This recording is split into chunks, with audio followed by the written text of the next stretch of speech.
BR Ambedkar Konaseema జిల్లా కొత్తపేట మండలం రావులపాలెంలో ఇవాళ ఛాంబర్ ఆఫ్ కామర్స్ అంతా కూడా బంద్కి పిలిపించింది. ఎందుకు? చంద్రబాబు నాయుడు మాట్లాడిన మాటలకు వాళ్ళంతా ఆగ్రహంతో రగిలిపోతున్నారు. ఇంతకీ ఆయన ఏమన్నారు? మా కరెస్పాండెంట్ గ్రౌండ్ రిపోర్ట్ చూసే ముందు ఒకసారి చంద్రబాబు ఏమన్నారు చూద్దాం. ఈ రావులపాలెంలో కిరాణా కొట్లో గంజాయి ఉందా లేదా అని మిమ్మల్ని అడుగుతున్నా. నేను అడుగుతున్నా, ఈ రావులపాలెంలో కిరాణా కొట్లో గంజాయి ఉందా లేదా అని మిమ్మల్ని అడుగుతున్నా. నేను అడుగుతున్నా, ఈ రావులపాలెంలో కిరాణా కొట్లో గంజాయి ఉందా లేదా అని నేను అడుగుతున్నా. ఈ రావులపాలెం మనకు తెలుసు, జిల్లాల్లో ఆంధ్ర ప్రాంతంలో వచ్చి ఎక్కడైనా చిన్న చిన్న కిరాణా షాపుల్లో ఫ్యామిలీ నడిపిస్తూ ఉంటాయి.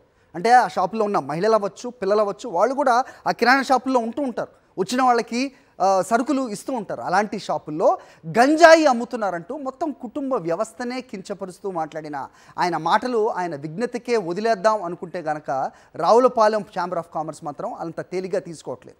డైరెక్ట్గా బంద్కు పిలుపునిచ్చే ఇదే అంశంపై మా కరెస్పాండెంట్ హరీష్ అడిగి తెలుసుకుందాం. హరీష్, చెప్పండి.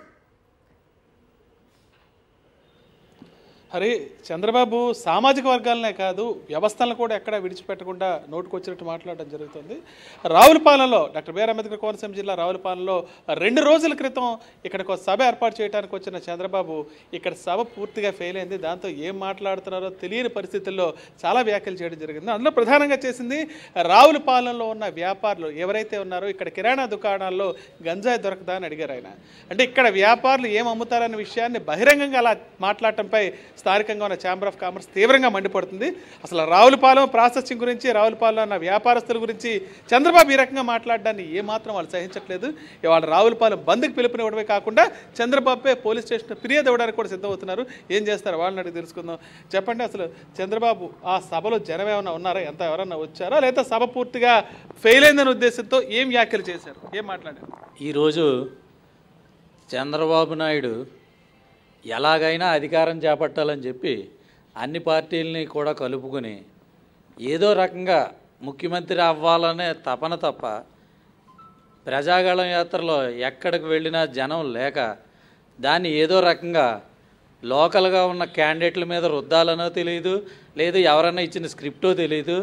నేను 40 ఏళ్ల అనుభవం అని చెప్పే వ్యక్తి ఈరోజు రావులపాలెంలో 99% కిరాణా వ్యాపారుల్లో ఆర్యవైశ్యులు ఉన్నారు.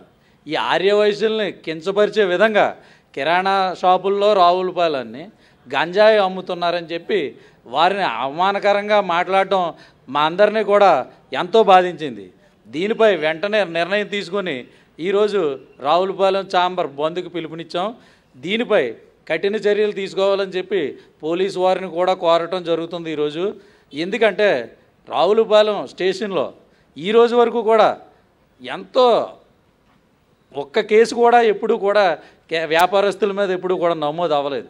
అలాంటి ఈ ఆర్యవైశ్య సోదరుల్ని, వ్యాపారస్తుల్ని అవమానపరచడం అసలు ఖండించదగ్గ విషయం. ఇక్కడ ప్రధానంగా చెప్పుకోవాల్సింది ఆర్యవైశ్యులు చంద్రబాబు అవమానించాడని ఛాంబర్ ఆఫ్ కామర్స్ సభ్యులు చెప్తున్నారు. ఎందుకంటే ఇక్కడ వ్యాపారాలు చేసేవాళ్ళు 99% వాళ్ళే ఉన్నారు. చిన్న చిన్న వ్యాపారాలు చేసుకునే వ్యాపారస్తుల దగ్గర గంజాయి దొరకడం ఏంటి? అసలు ఆ మాటలు ఎందుకు వచ్చినాయి అంటారు? అదే మాకు అర్థం అవ్వలేదండి. ఎందుకంటే మేము ఎప్పటి నుంచో చాలా కలిసికట్టుగా వ్యాపారం చేస్తూ ఉంటాము.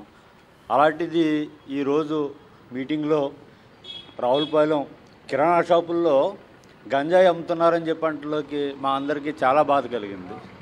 దాని గురించి ఈ ఛాంబర్ ఆఫ్ కామర్స్ తరపుని ఈరోజు బంద్ ప్రకటించడం జరిగినది.